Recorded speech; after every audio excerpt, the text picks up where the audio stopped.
On the night of August 19, 1991, tanks rolled into the streets of Moscow. The Soviet Union, a superpower that had dominated half the globe for decades, was trembling.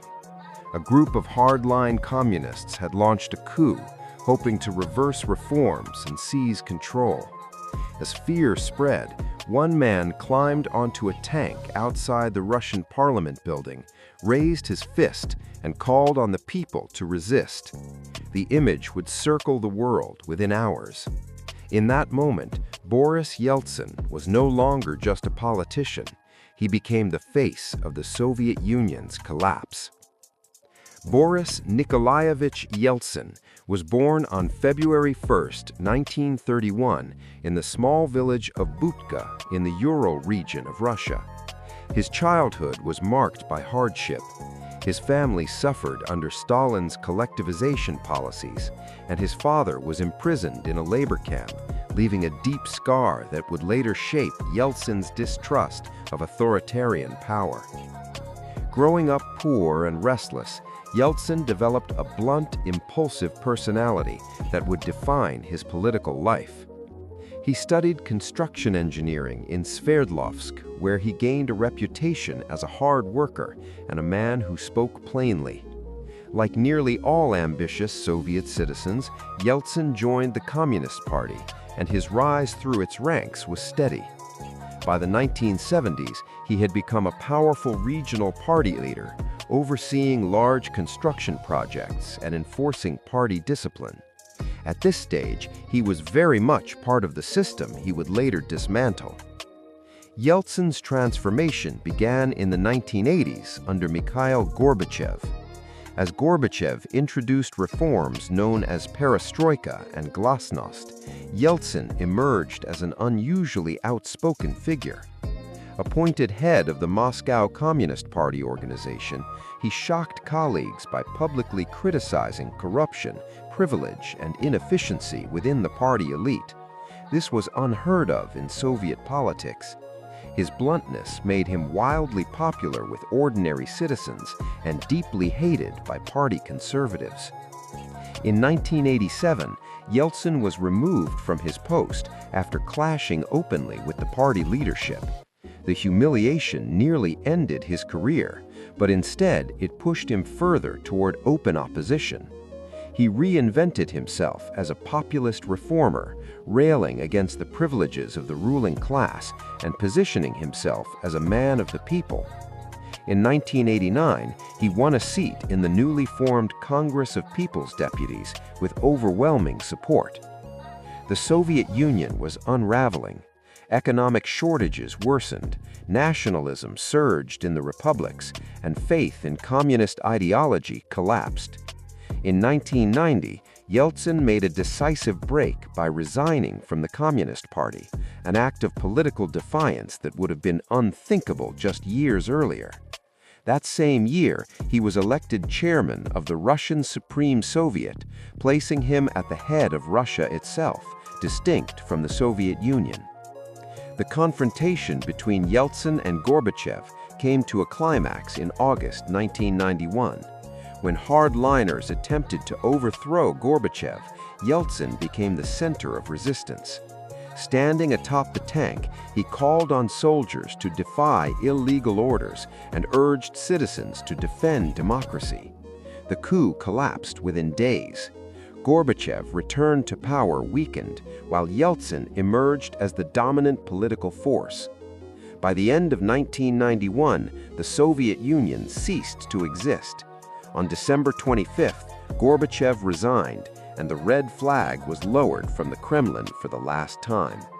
Russia became an independent state, and Boris Yeltsin its first president. What followed was one of the most turbulent periods in modern Russian history. Yeltsin inherited a collapsing economy and attempted to transform it rapidly into a market system. The result was economic shock therapy. Price controls were lifted overnight, state industries were privatized, and inflation exploded. Millions lost savings, poverty skyrocketed, and life expectancy fell. A small group of businessmen, later known as oligarchs, amassed enormous wealth by acquiring state assets at bargain prices. Yeltsin believed these painful reforms were necessary to break with the Soviet past. Critics argued they were reckless and poorly managed. Both views contain truth. What is undeniable is that the 1990s were traumatic for much of the Russian population, and Yeltsin bore the blame. In 1993, the crisis turned violent. After a bitter power struggle with the Russian parliament, Yeltsin dissolved the legislature, a move widely seen as unconstitutional. When armed supporters of parliament resisted, Yeltsin ordered the military to shell the parliament building. Images of tanks firing on Russia's own government shocked the world. Yeltsin emerged victorious, and a new constitution was adopted, granting sweeping powers to the presidency. Though elected president again in 1996, Yeltsin's health was failing. He suffered from heart disease, underwent multiple surgeries, and struggled with alcoholism, often appearing unsteady or incoherent in public. Behind the scenes, governance increasingly fell to advisors and powerful business figures. Trust in democratic institutions eroded. Foreign policy under Yeltsin was marked by an attempt to integrate Russia with the West, but tensions remained.